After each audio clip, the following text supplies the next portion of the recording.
Welcome. In this quick and easy tutorial, I'll be showing you how to design a profile settings page in Stitch. As you can see here, I have this example for you. This is just a settings page, but if I want to, I could go ahead and add in a edit profile settings page right here. Let's say when I click on this button right here, I wanted to have another page for that. Okay, so let's just go ahead and ask Stitch right here to add that specific page. Okay, so go ahead and go to the prompt section and add in.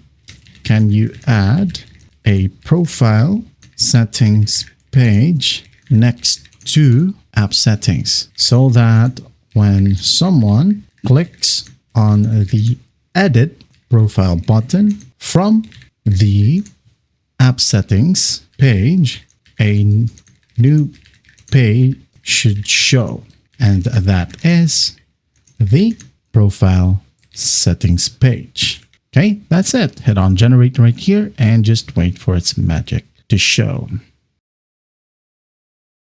All right, as you can see here, now says I've added the new profile setting page to your app. It says your new screens are ready. So just go and scroll down, okay, right here, and we should be able to see it. Here we now have the profile settings. You can upload your photo, enter your display name, your handle, your bio, ghost mode, encrypt metadata, allow public search, and click on synchronize instead of save changes. It's pretty cool.